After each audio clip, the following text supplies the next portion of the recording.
Beyond the buzzer, inside the game, this is Sports IQ with Larry Smith.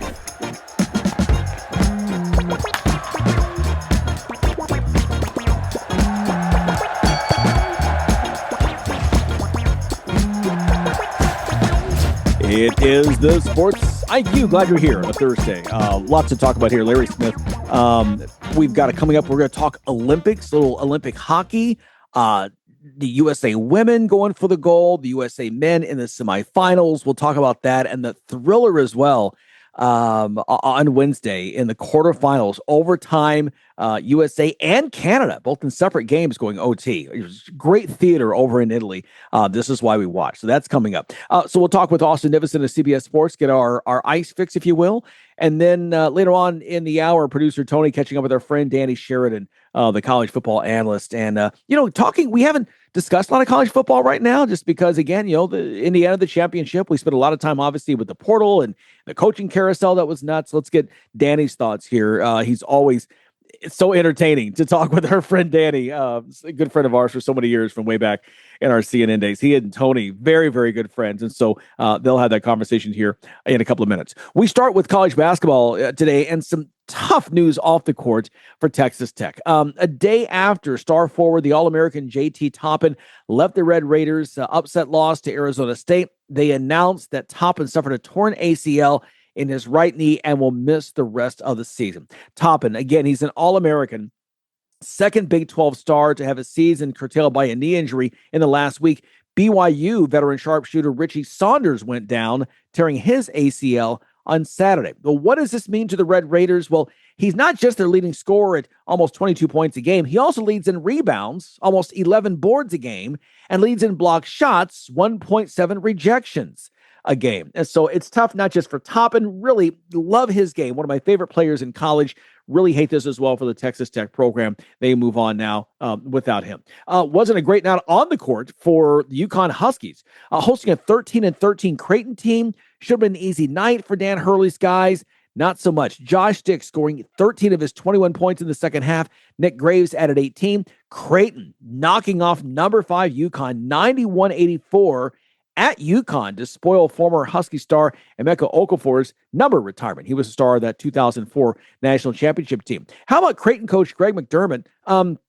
He becomes the first coach to beat a Dan Hurley coach team 4 times on the road. And it could be a crucial loss for UConn when it comes down to seeding.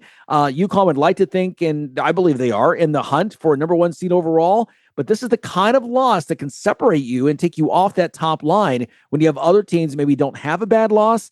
Creighton's net going into the night was only 83. And so this was one of those losses. Again, it may hurt them come seeding time later. We'll see if it comes to pass.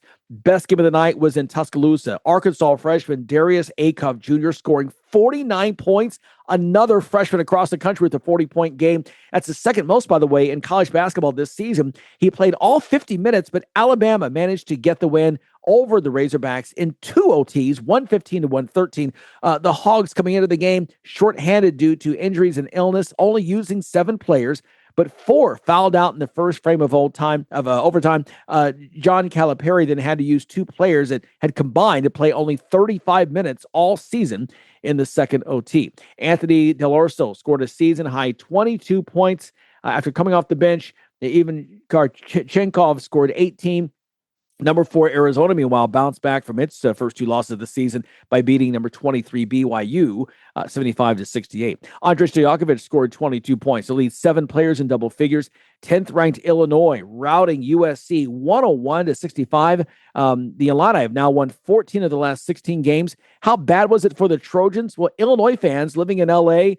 Turned out in full force. The Illini hadn't been to the LA area to play USC at their place since 1975. But by the end of this contest, blue and orange fans on one side of the arena were chanting ILL, fans on the other responding INI. It felt like it was champagne. They stay in town to face UCLA on Saturday. Things, by the way, getting worse for Green Bay head coach Doug Gottlieb. He will miss Friday's game in Oakland.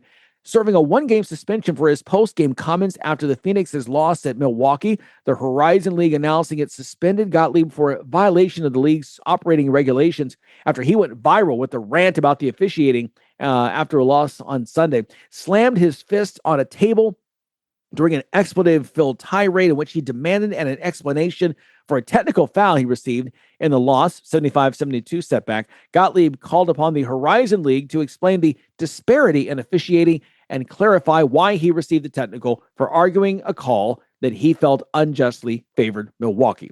Well, they said, the Horizon League in a statement, Gottlieb's post-game comments do not reflect the league's values or sportsmanship expectations. The Horizon League considers this matter closed and will have no further comment. Well, we mentioned a moment ago, yesterday in Milan, a bit of a nail-biter in the quarterfinals for the two men's teams expected to reach the gold medal game. Team USA needing an overtime goal from Quinn Hughes to squeak past Team Sweden 2-1. The USA clinging to a 1-0 lead until Sweden's Mike Zibanejad scored with just 1:31 left in regulation to tie the contest. Meanwhile, Team Canada had their own issues. Mitch Marner playing the hero as Canada narrowly avoided what would have been a disastrous loss to Czechia in the quarterfinals. After Nick Suzuki leveled the game at 3-3 late in the third, Marner made a terrific individual play to end the game in 3-on-3 overtime. Marner picking up the puck with speed through the neutral zone, catching all three Czech players flat-footed at the blue line, then stick-handed his way through the trio, with the Czech simply waving their sticks as he blew right past, and the Vegas Golden Knights star finished as he played that gorgeous backhand over the shoulder of Lukas Dostal to give Canada the 4-3 win. And let's start with that game over in Milan. Austin Nivison joining us once again from CBS Sports Austin. Always good to have you. Man, we're talking about this hockey over in Milan. Let's start with the men's quarterfinal games yesterday, starting with that game with Canada. And Mitch Marner, we just talked about a moment ago. What a play to skate through the defense and get that game-winning goal. Yeah, that was pretty incredible, especially after you heard all this talk about from, Maple Leafs fans over, the last few years about how he can't get it done in the playoffs, big moments, he shrinks, and then he steps up and makes that kind of play. Just he came through the neutral zone with such speed, managed to avoid all three Czech players at once. And what a beautiful backhand over the shoulder of Lukas Dostal. It was just it's a perfect play. Now, was there a lot of magic wand defense going on from the Czechs on that play? Yes, there was, just waving and hoping to get a piece of him. But no. But yeah, it was quite a display. It was a great day of hockey overall yesterday. I mean, three overtime games, three kind of late comebacks. It was everything you hoped it would be when the NHL players made their return to the Olympics. Yeah, it just was incredible. We're going to talk a little bit more with producer Tony here in just a bit. But how about the USA? And again, this was one that we all were watching very closely. And boy, it just was. It just was you could feel just the air being let out of the room when the Swedes got that goal with 91 seconds to go to tie this up and send it to overtime. Yeah, that was at that moment. You hadn't really felt like the U.S. was going to lose that game, even though it was close throughout. They had played generally the type of game they want to play, leaning on their strong blue line and strong goaltending, and maybe being a little bit opportunistic with scoring. But at that point, it was like, oh man, all it's going to take is one bounce, and you're going home without a medal of any kind, which would have been a pretty big disaster for this team, considering the amount of talent it has. But that's just it. The amount of talent they have. Quinn Hughes is out there for what feels like the entire overtime. He waves off the U.S. bench, says, no, do not send anybody else out here to replace me. And then he just gets the puck and says, I'm going to do it myself. And that's what you missed last year at the Four Nations when they lost to Canada because Quinn Hughes was hurt.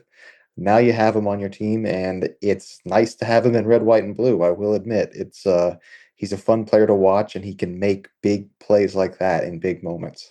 And that was huge. And all the Swedes could do was just sit in amazement and watch the celebration afterwards, just to look on their faces. And this is the theater that we're talking about. We were, saying before, again, this not a ton of dramatic moments in the winter games because you have a lot of individual sports. But this is one that just was delicious in a word. Oh yeah, for sure. Even earlier in the day, watching Canada Czechia and Finland, Switzerland, even before it got to the US games. Like I don't even have, I'm not, yeah, I'm obviously not Swiss or Finnish, but I was still nervous watching that game just because the stakes were so high. These guys want it so badly. And like you said, you see the dejection on the faces of teams like Sweden and Switzerland and Czechia when that goal gets scored against them. Like these players fought to get back here for the Olympics, and it's very clear that they take a lot of pride in playing these games, and it adds a level of drama and stakes that we haven't seen at the Olympics since the NHL players left after 2014. Yeah, absolutely. Great to have them back. Let's talk about this U.S. team right now that actually has played very well here in this fortnight. What's impressed you the most about the Americans as they have run through their opponents to get here to the semifinals? I think for me, it's been really the way that they defend overall as a team. I think the blue line. I think they have the best defensive core in the in the Olympics, led by Quinn Hughes. But they also have Charlie McAvoy, Jacob Slave, and Zach Werenski is he could be a top defenseman on many of the other teams. But he's playing a second pairing minutes, third pairing minutes for the U.S. And then up front, like your centers in Austin Matthews and Jack Eichel, they have elite two-way games. The same thing with Dylan Larkin to make it a third center. They play elite two-way games. So it may not always be as flashy or as explosive offensively as a team like the Canadians, but when the US is on the ice, they defend as a five-man unit, and that makes them very tough to beat. And even if you are fortunate enough to get past all five guys, you still have to get the puck past Connor Hellebuck, who is arguably the best goalie in the world, and he's been terrific in Italy so far. Yeah, he has been outstanding. We're talking about just what he has done here in this entire team. Talking with Austin Nivison here at CBS Sports as we look at the Olympics, the hockey coverage as we get down now to, let's go ahead, since we're with the men, stick with them. And now the semifinal matchups coming up here on Friday. And again, two thrilling matchups here as the USA tries to meet up with Canada in the gold medal game. Yeah, it's look, let's face it, I think everyone in North America wants a certain matchup. All due respect to Slovakia and Finland, but I think most everyone wants to see that Canada U.S. gold medal game rematch of the Four Nations final last year. In the case of the U.S., the semifinal game against Slovakia, the two things that concern you the most are Slovakia's goaltender Samuel Halavai has been absolutely brilliant throughout this Olympics. Into one game, do or die. So all it takes is a hot goaltender, and suddenly, bang, you're out of there. Before you even knew what happened. And then the other thing too is it sits in a very difficult spot. It's after an emotional overtime win over the third best team in the tournament in Sweden, and you're looking ahead to that potential gold medal game against Canada. You can't get caught napping. This U.S. team has been prone to some slow starts already in this tournament. Uh, you can't do that in this game because Slovakia has been very opportunistic. They're kind of on a magical run here, and you don't want to tempt fate. Mhm. In the case of Canada, the Finns have an incredibly good defensive team, and UC Saros has played well in net. So for Canada, the challenge is going to be generating enough offense without trying to be so aggressive that they give up counterattacks to Finland going the other way. But overall, I would be pretty surprised if we did not get USA Canada in the gold medal game. Yeah. Meanwhile, we've talked before about how there's so many NHL players, coming back to the games, spread across all the teams. Do you think there's some good needling around there with guys you're competing against every single day here in Italy, guys that maybe even be teammates with? Yeah, I mean, I think it's got to be a fun experience for them because, like you said, there's a lot of familiarity there. Like Yeah. we saw when the U.S. beat Germany, Matthew Tkachuk and Leon Draisaitl were going back and forth. Like I said, during kind of like a TV timeout, and they had a mic on. Fortunately, had a mic on Matthew Tkachuk, I think, and you could hear him saying, always the bridesmaid, never the bride, Leon, because his Panthers had beaten the Oilers in the Stanley Cup final now twice, 2 years in a row. So you get that kind of aspect of like, there's that familiarity. And I think the players are just having fun because it's a unique experience everyone wants to be an Olympian growing up and put on, the jersey of their home country. And I think it's just a fun experience for them. Like the US is living in the Olympic Village. Like they're not getting the 5-star Uh-huh. treatment. So they're kind of taking in the whole experience. And I think it's really been fun to watch them, the players really kind of immerse themselves in that. Yeah. Let's talk about the women now. USA, Canada today, Thursday here, the gold medal matchup. Again, another one that we were hoping to see, these two nations coming together. Yeah, this has now been the gold medal matchup for all but one of the Olympics involving women's hockey, and it's been pretty tight throughout. Lots of 3-2 games, couple of overtime games.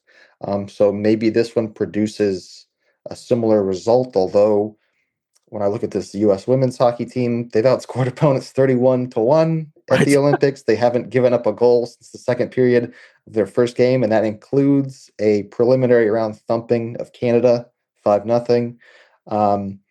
Now, Canada did not have captain Marie-Philippe Poulin, who is a noted American killer throughout her career, has a lot of big goals in those gold medal wins over the U.S.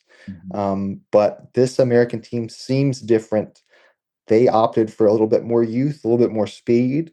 Canada opted for a little bit more proven experience, a little bit more veteran players. And I think that was on display in that preliminary round game. The Canadians had no answer for the United States speed and skill.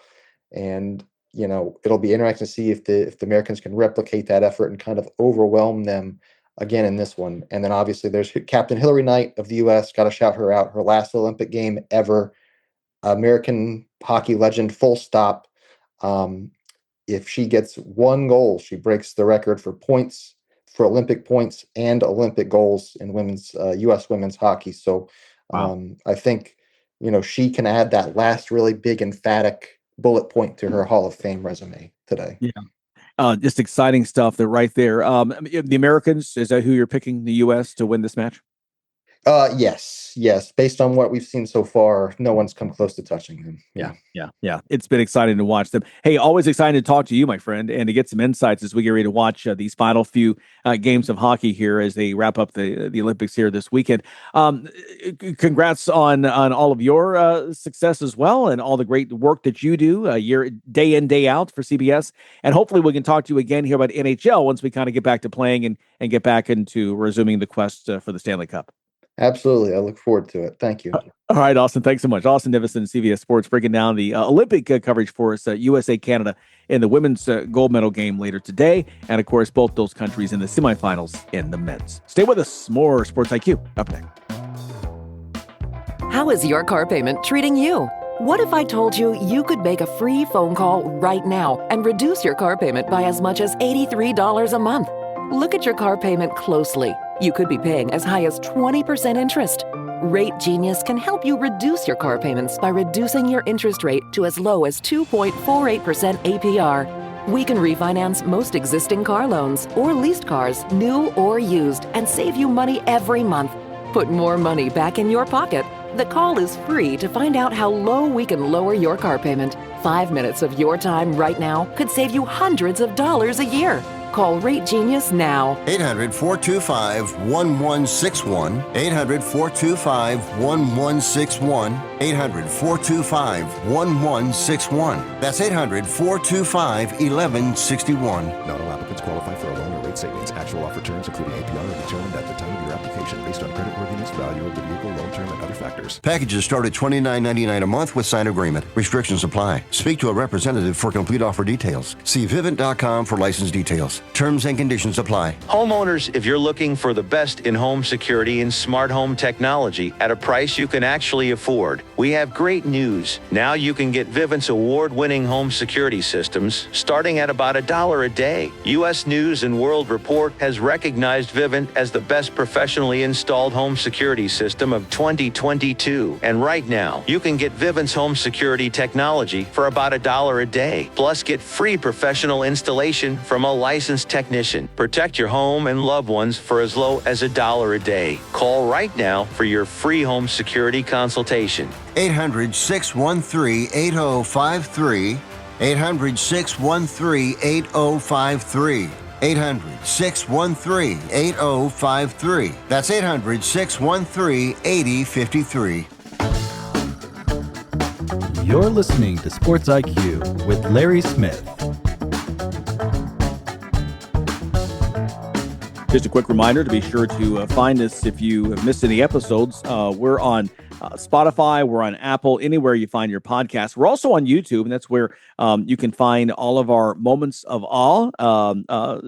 It's a whole library right there. If you missed it, great, things that happen on this day in history. Things I tell you as we go through and research these things that sometimes we didn't know about. We have a lot of fun coming up with these crazy things that happen in sports today, and also some amazing things that happen on the anniversaries of those certain days from years past. All that is on YouTube, Sports IQ LS. Some other stories hitting our desk here today. The Major League Baseball Players Association, the Players Union, unanimously selecting Bruce Meyer as the new executive director on Wednesday, replacing Tony Clark the day after he resigned amid a scandal less than a year before, I should say, the expiration of MLB's collective bargaining agreement.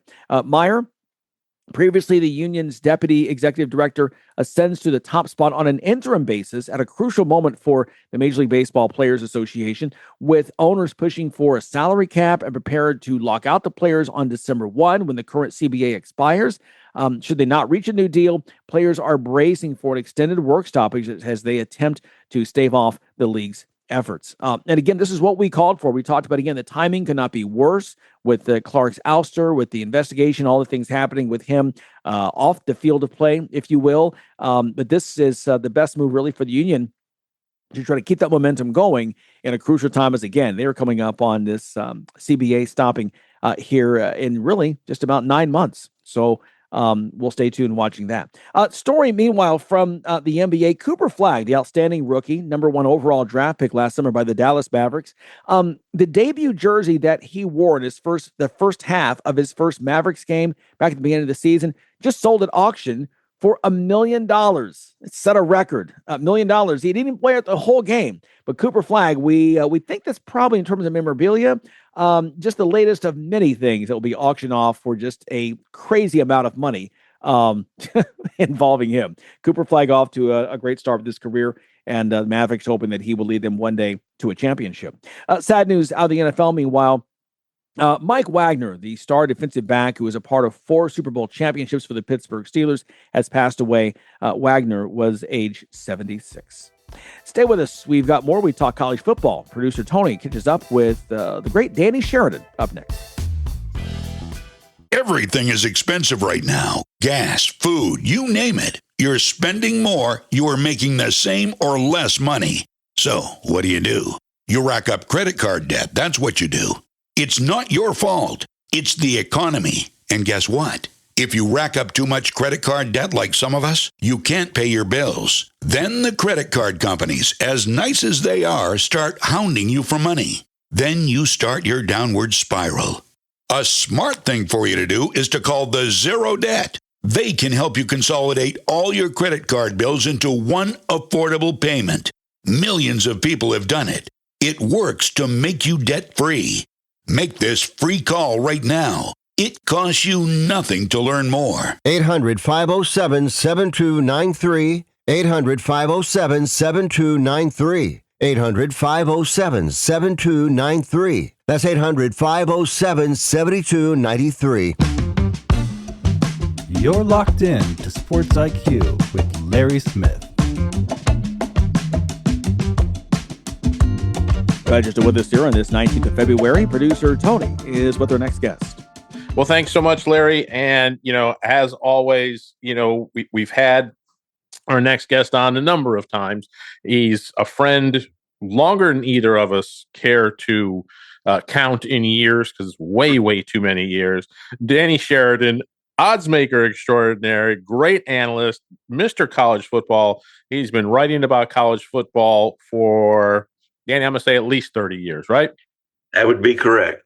Okay, that's fair. We'll leave it at 30 years. 30 years we can both handle. We'll leave it just at 30 years.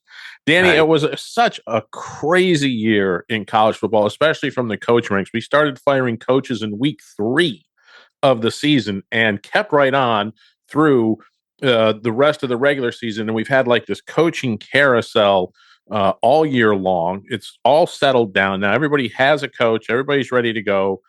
Who was the big winner among the coaching carousels?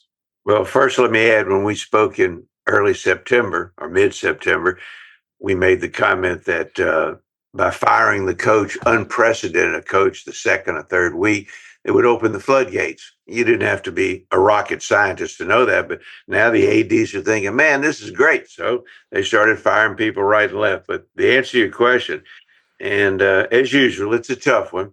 I would say probably the biggest benefactor would be LSU with Lane Kiffin, because Kiffin not only is the king of transfer portals, and God knows how many he's got at LSU already, but it looks like they'll all benefit. I've got a list of a bunch of them, but I would say Kiffin. You might disagree, and I really wouldn't argue the point. Yeah, I kind of think Kiffin was a big hire for LSU. I think it's a much better cultural fit than they had with Brian Kelly. Oh, 100%. I mean, in night and day. I don't have any other words to describe it. Brian Kelly's he's a he's a hell of a good coach, but when he first came on and tried to do that Southern accent, God, it was downhill after that. But anyway. Yeah. Trying to make yourself Southern by, pretending you've got a Southern accent when you've been born, raised, bred, his whole life between Massachusetts and the Midwest. It made it seem very phony, I think, to a lot of people and a lot of LSU fans. After you get past LSU, let me interrupt you. I don't blame him for trying, but he really didn't do a horrible job. I mean, it's not like he was losing every year. He did beat Alabama, which they wanted to give him a 10-year contract extension. But anyway, those things happen. And that's why one area is called the South and one area is called the North, the Midwest, and so on. Yeah, exactly. We know LSU took Lane Kiffin, from Ole Miss. Ole Miss still had a great run, in the college football playoff area. Can they continue, or does now Ole Miss take a step back from where they've been the last couple of years?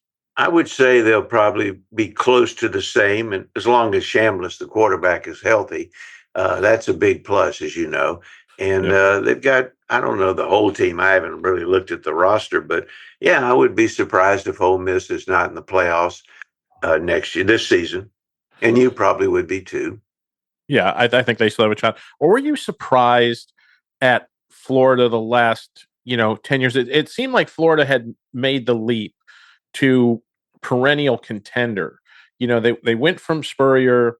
They wound up settling on Urban Meyer came in and kept the program. Things were humming along, but since Urban Meyer, it seems to be there's been more misses, obviously, than hits. Are you surprised that Florida hasn't been able to find a fit? And did they find a fit now to bring that program back to where it was? Well, I think Meyer imploded and he abandoned ship. I think they were 7-5 or something the last year, but he did a good job. He also admitted that when he won a national championship, I think 20 of the 22 recruits were Ron Zook's, but that's fine. But yes, it was very surprising. I thought the next person would step in. They had to clean up a lot of stuff, but that's okay. It's Florida. It's not like, I was going to say, it's not like Vanderbilt, but hell, you can't say that anymore. But John Summerall, I think that was a great hire.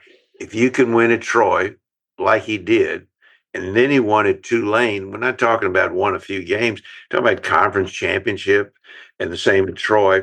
Yeah, he'll definitely win at Florida. I think that's a great hire.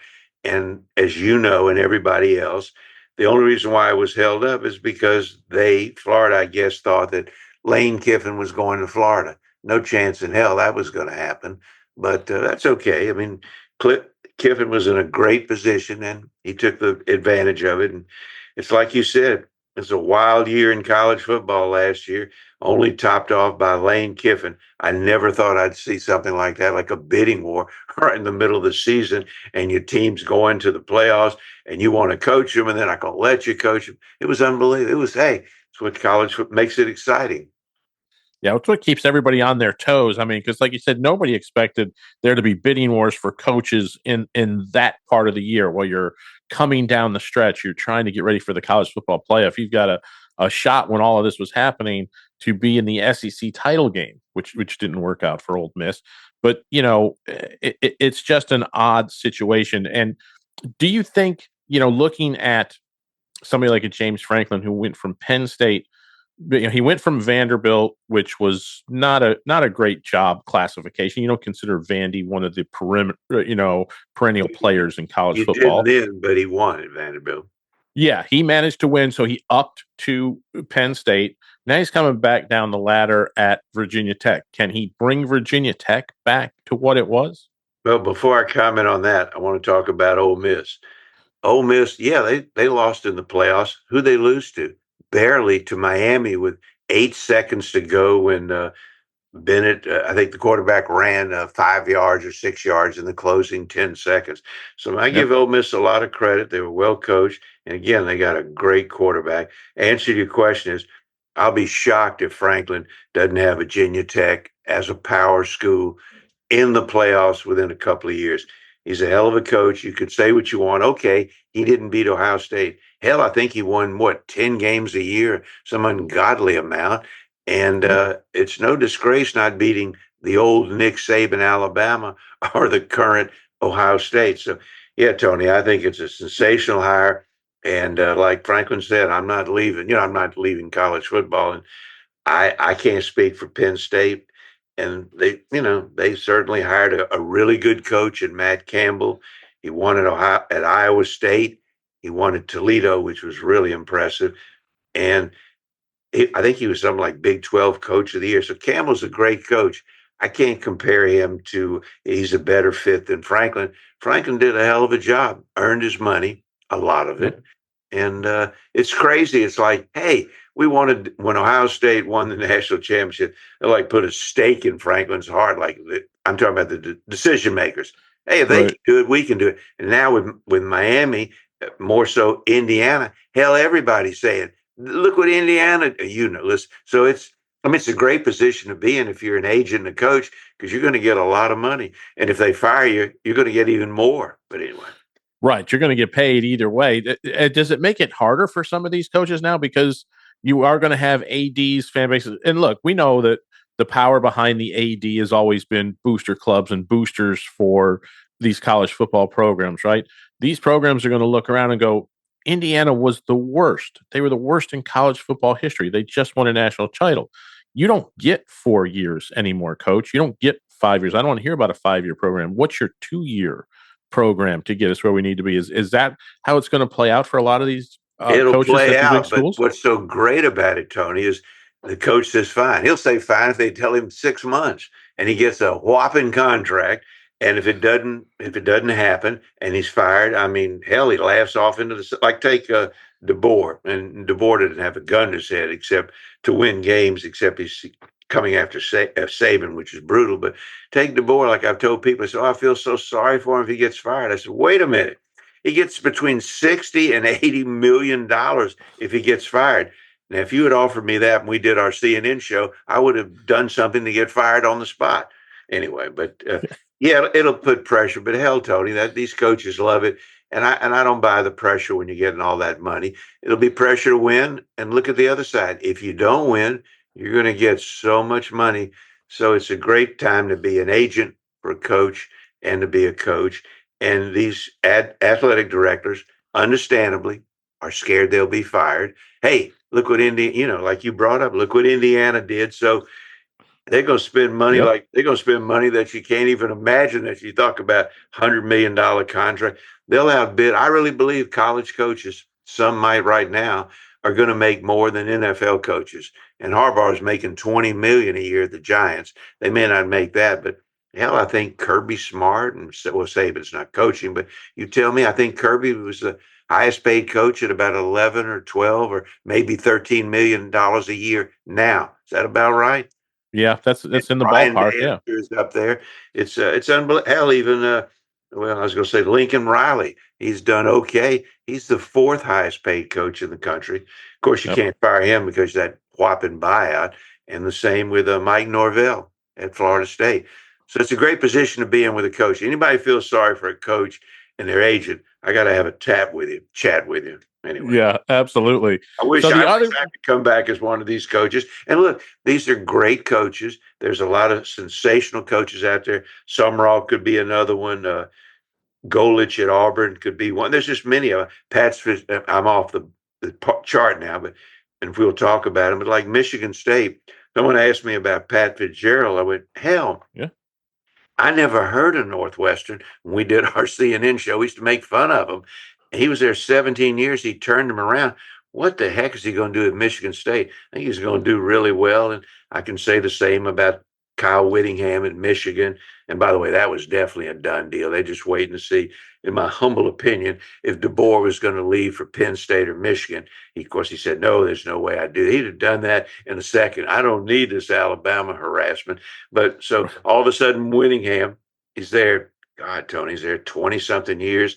He won a couple of titles at Utah, and he steps down, and his retirement speech was, I'm not retiring. So what does that tell you? That tell you the deal was already done. They were just waiting on DeBoer or someone, or waiting for him to resign. Anyway, it's great to be in that position. And he should do a hell of a job at Michigan. He'll have more resources there than he will at Utah. And that's not a knock on Utah. Yeah, he's going to have unbelievable told riches at Michigan to be able to bring them back where, the maize and blue figure they always belong. Danny, let's shift the conversation over to the college football playoff. There's been a lot of discussion. We've had 12 now for 2 years, not a very long time, but you're already hearing there was a lot of discussion. Were they going to go to 16 this coming season in 2026? They were never able to get a deal done to make that happen. So we're staying at 12. But look, 12 is not going to be the end of this. It's only a matter of time before it increases, right?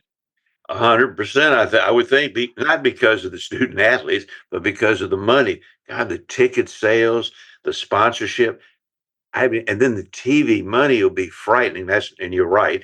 And we're going to have 12, of course, this year. The big deal, which is, I guess the SEC. I was going to say, correct me if I'm wrong, but I'm not.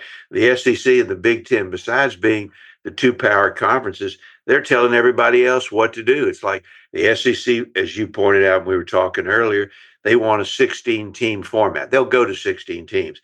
The Big Ten, which I think is somewhat crazy, said, we'll do that for 2 years, 27 season, 28 season, but we want to do 24 teams in 2029. I'm thinking, hell, 24 teams. Why don't you go to 64 teams? But anyway, I don't know how they'll work it out, but you got two. I would imagine they'll compromise between 16 and 24 teams. I have no problems with 16 teams. I think it's fair. If you went to 20 teams, you could make it work, and you probably could make it work with 24 teams. One of the things I did like, because I think they're a waste of time, conference championships. Big Ten said, we would like to do away. We're going to do away with them with the 24 teams. That makes sense.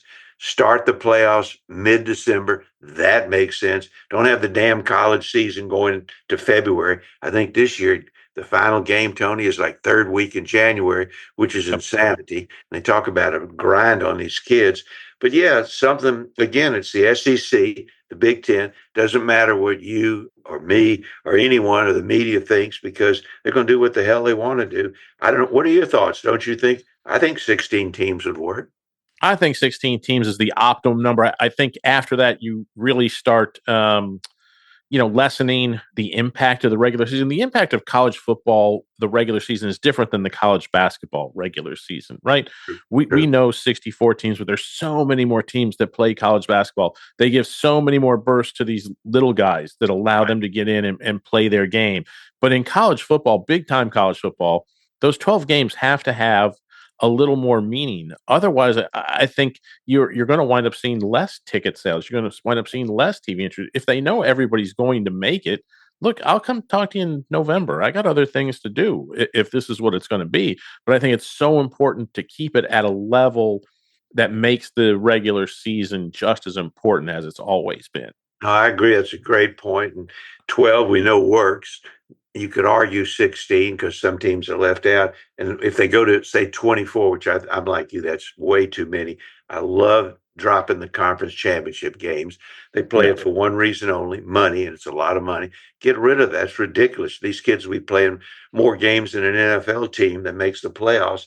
But the bottom line is, no matter what they do, I guess you call them the group of six or whatever the group, they didn't, the Power Four, and I guess the group of six, they're going to get shafted. They're going to get 1-2 teams at the most, if they get that. And hey, that's life in the big time. The SEC, multi-million, there's no, I don't know, I was going to say they're $1 billion corporation. They may be, certainly them in the Big Ten are if you put them together, but they'll call the shots and they're going to do what's best for them financially. And I hope it's 12 to 16 games. And I'm just like you.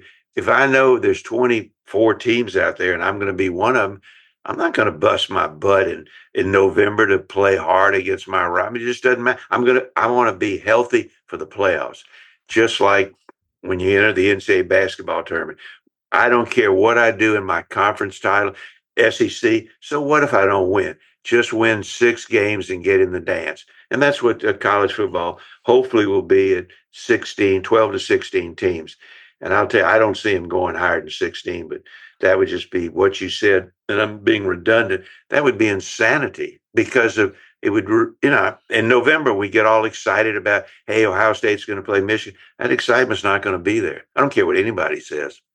Exactly. I think it would lessen all those major rivalry games that you see in November and just make it less important. The key is look, Alabama's playing Auburn.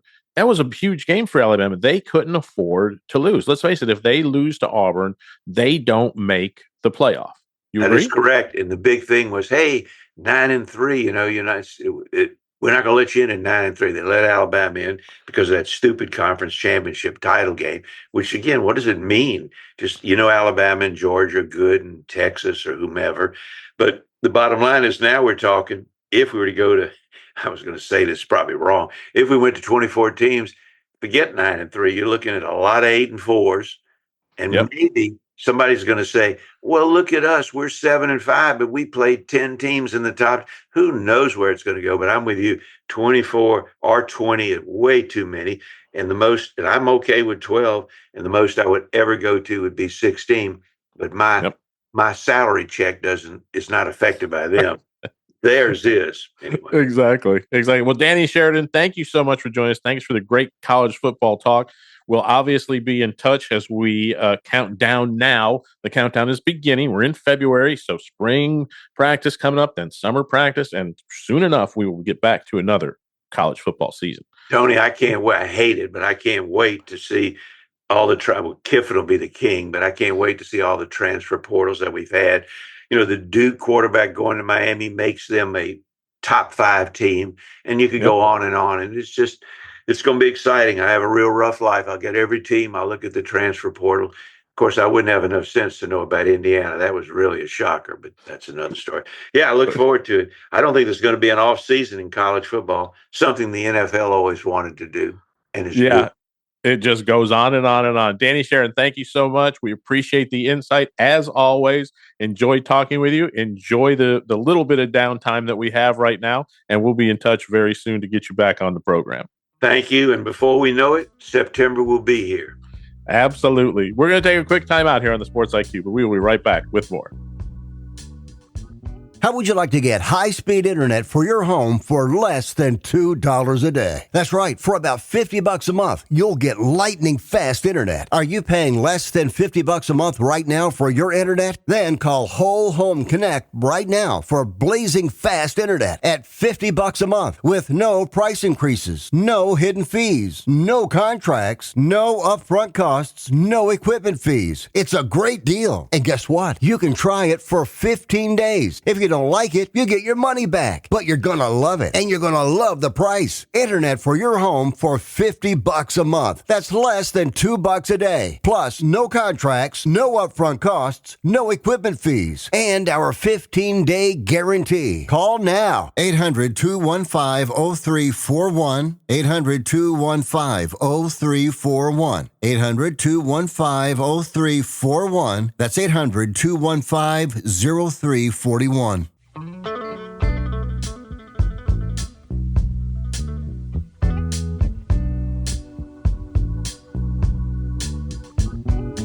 Man, glad you're still with us here. Let's get back to Milan Cortina as we are. It's crazy. The Olympics, you're like, oh, it's going to be, 16 days.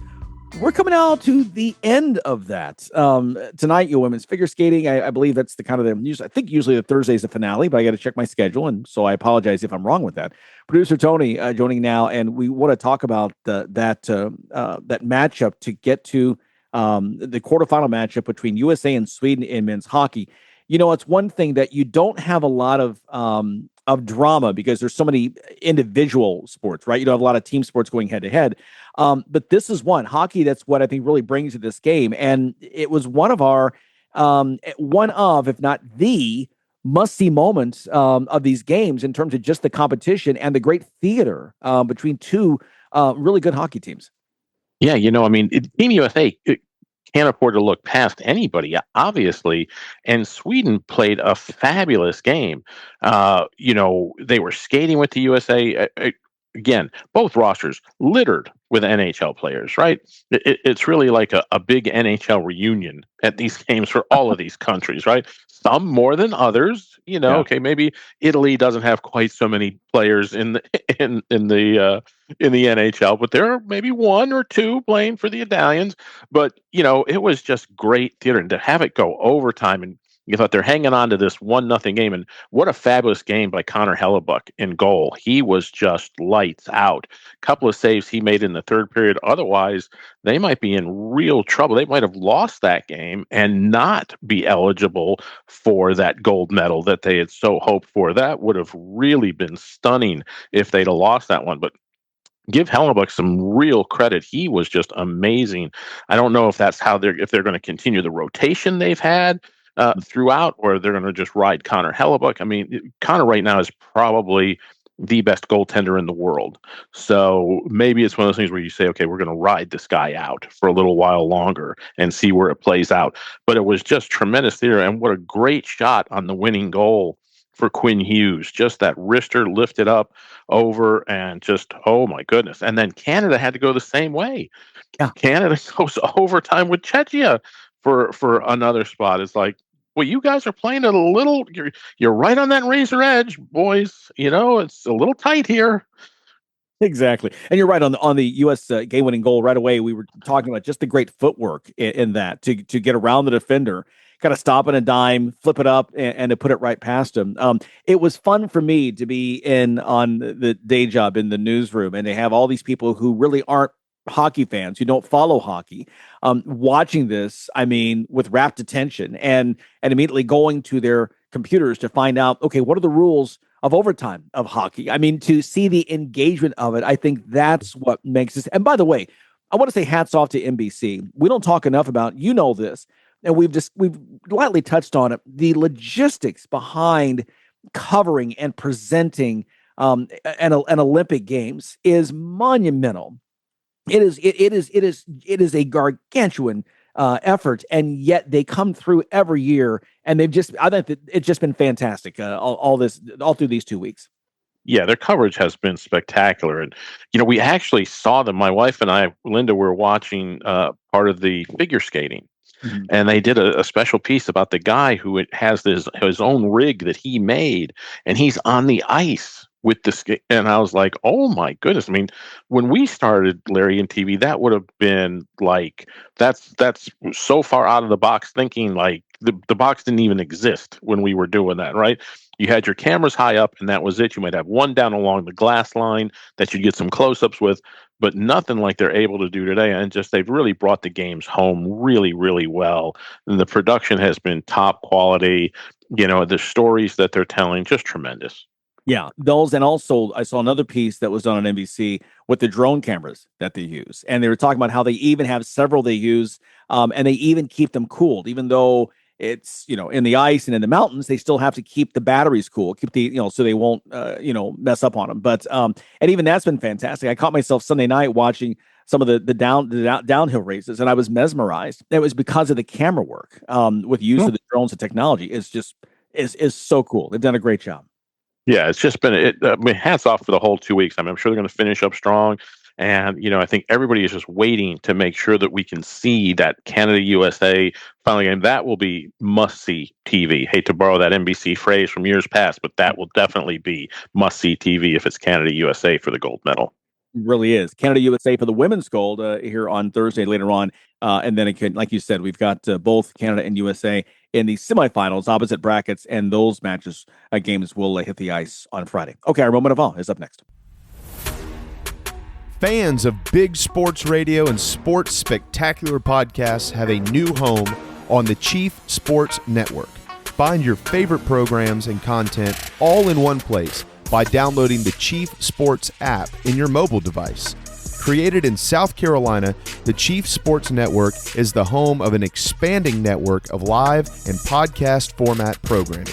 It is also the home of one of the leading national college football podcasts, JC and Morgan, hosted by ESPN's Mike Morgan and 24/7 Sports' JC Sherbert. Download the Chief Sports app for free and find all of your favorite programming under one easy umbrella. Thanks to all of our markets for your loyal support of Big Sports Radio and our Sports Spectacular podcast, and we look forward to connecting with you anywhere in the world on the Chief Sports app. Okay, time now for today's moment of awe, and it goes to a pair of U.S. Olympians. Love must be in the air in Italy this week after Breezy Johnson got engaged on the slopes after the women's Super G. Two other U.S. Olympians decided Wednesday to tie the knot. Women's hockey star Hillary Knight proposing to her girlfriend, speed skater Brittany Bowe, who said yes. Well, today, Hillary and her mates will try for gold against Team Canada in the gold medal women's hockey game. So a lot of hardware being passed out there in Italy, the metal kind and those that make the rings. And that's our moment of awe. Thanks so much for joining us here once again. Austin Nivison, we appreciate you. Also, Danny Sheridan as well. Thanks to you for being here. Let's make it a great Thursday. One more day this week, and we'll see you tomorrow right here on the Sports IQ with Larry Smith. Thanks for listening to Sports IQ with Larry Smith, Monday through Friday. Continue the conversation at Sports IQ LS. We'll see you next time.